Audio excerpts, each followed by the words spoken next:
Today I've got two brand new vehicles to show you. Although they're different vehicles, one is this Cadillac XT4, which is the smallest and cheapest Cadillac that you can buy. But first, let me hand it over to Dave Erickson of Everyman Driver. Nolan, just arrived for me this week here in Spokane. I have the 2020 Toyota Sienna. Is that a school bus or what? This is the only family van in this segment offering available all-wheel drive.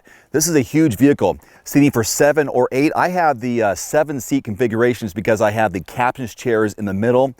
This is a pretty cool car. It's available in 5 trim levels. I'm gonna go over some of those really good details in my full driving review. But in the meantime, here, let me show you a quick walk around of this one. So under the hood of our family taxi is a 3.5 liter V6 mated to an 8-speed automatic transmission.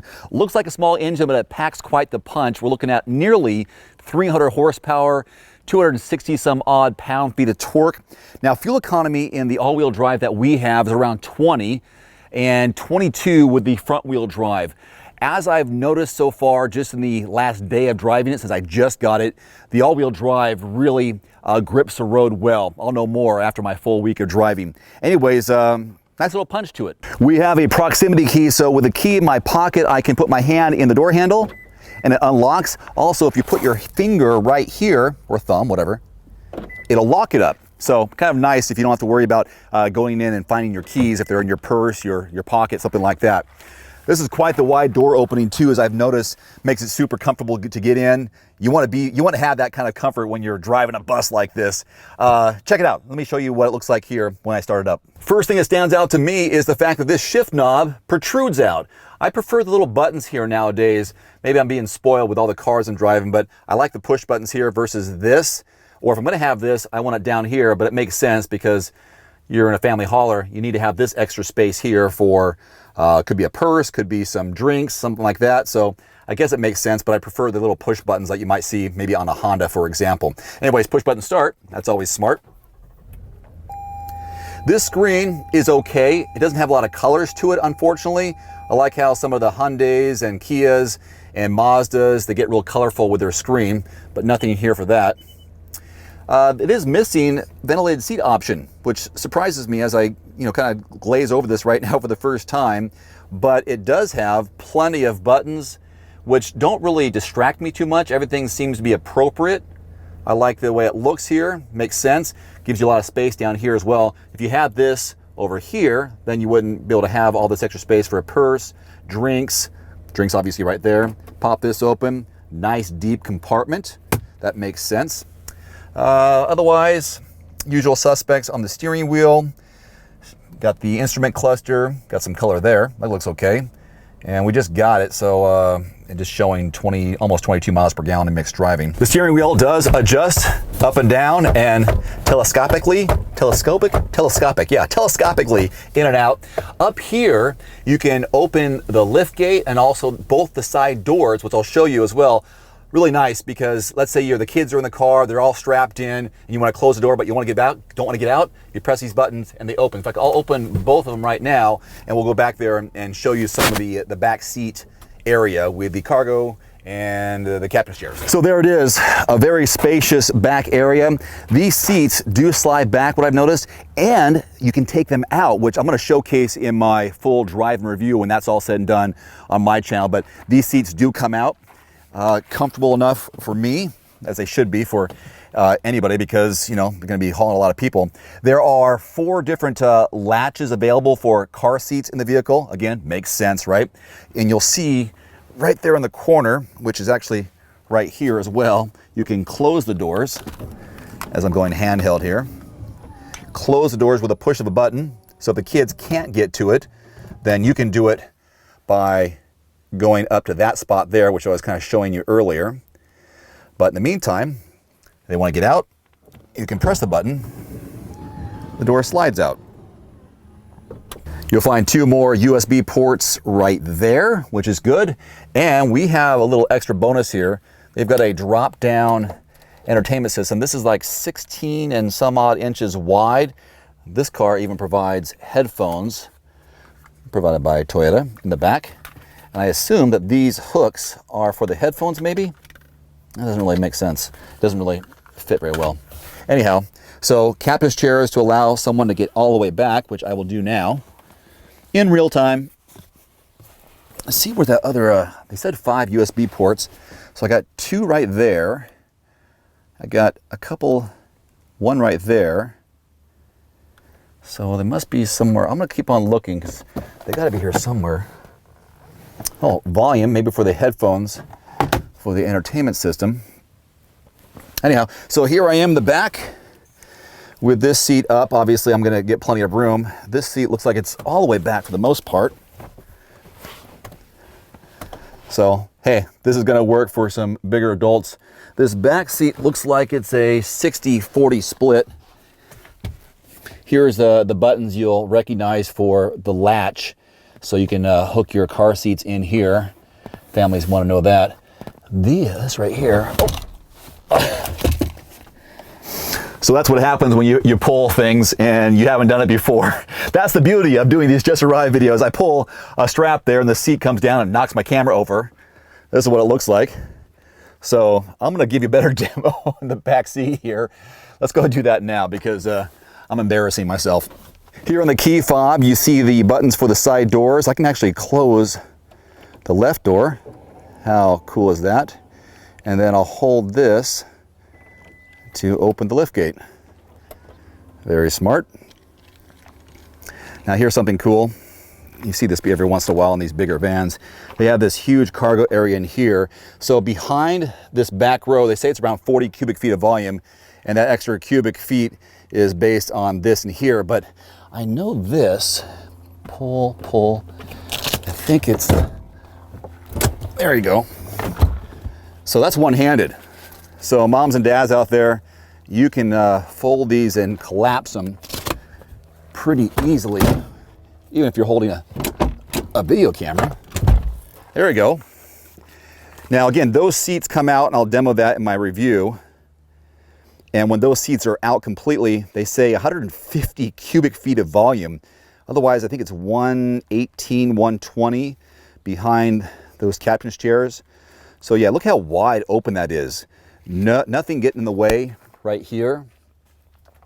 Nice, big, wide, big mouth for the back. When you close it, right there. So wheel sizes range between 17, 18, and 19. We have the 18s.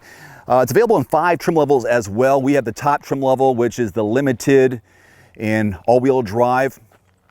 MSRP, right around 50 grand. All right, Nolan, I'm gonna have my full driving review in the link below when it's all said and done. You'll find it on the Everyman Driver YouTube channel. Until next time, I'm Dave Erickson. Nolan, back to you, buddy. Thank you for that, Dave. I am definitely looking forward to that review. All right, let's start things out looking under the hood here of this XT4. And right up under the hood, you can hear it ticking right now. We've got a 2-liter 4-cylinder turbocharged engine. It's gonna give you 237 horsepower and 258 pound-feet of torque.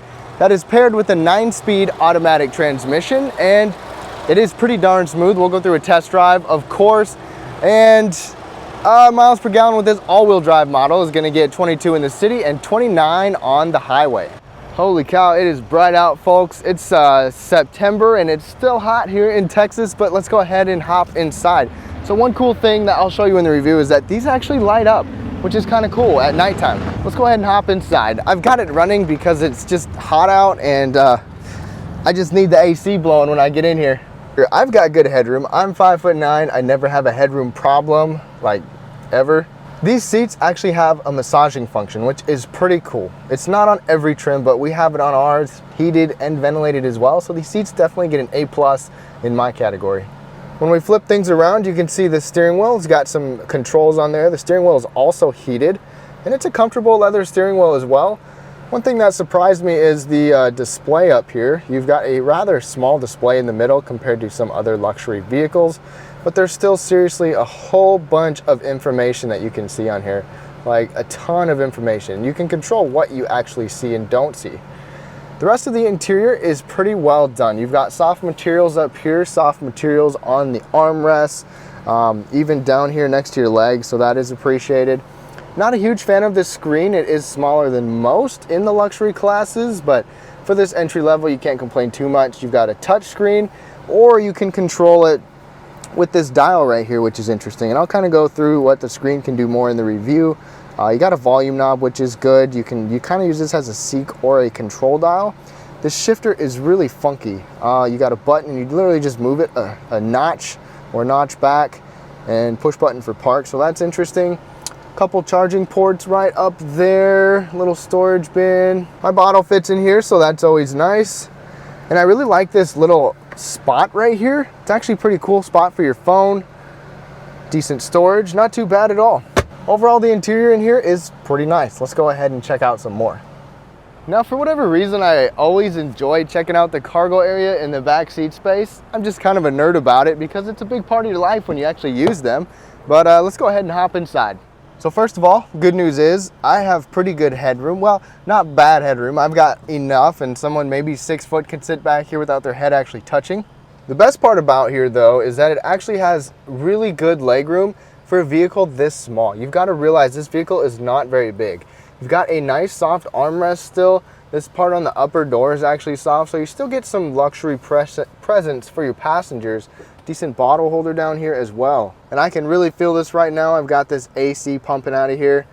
Do not mean to have the heated seats on, but we do have heated seats as well, which is really cool. Not something you always expect in the entry-level luxury class, but we've got that.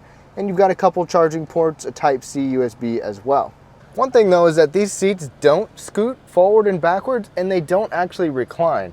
So that's a little bit interesting. We've got this center folding armrest though, so this is comfortable. This is actually really soft, and it's got some grips in here. Most time you get some like tiny little plastic bottle holders, but you might be able to fit something better in here, which is always good. One cool thing about the cargo area is not every model gets it, but right under here you'll have a little Cadillac emblem where you can do the kick to lift function, the hands-free function, or you can just open it normally, and I'll show you in the full review the actual kicking motion. But as we go to take a look back here, cargo room is not great, but it's not bad either. You've got, and I've got a lot of crud back here, so I apologize for that, but it kind of gives you a perspective of what it looks like with a bunch of stuff. Anyways, you've got about 22 cubic feet behind the second row, and the second row is right there. So this is a pretty high load floor, and there's a spare tire under there, although it's not standard. You've got LED lights on each side, and let me show you what it's like to actually fold those down. So it's kind of annoying. It's not something I would have expected with a luxury vehicle, and it's a pain in the butt to reach back excuse me, and grab those seats with that big cargo cover there. But you've got to do it from here, which boo-hoo, it's not a big deal, but if you're going to be back there a lot, and if you're paying about 50 grand for it, I'd expect it, but oh well.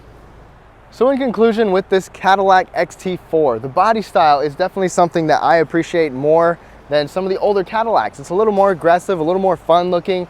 Cadillac actually went a little bit sporty with it, even though it's not necessarily sporty, but still, it's a pretty nice vehicle overall. And priced at about $48,600, it's getting kind of steep.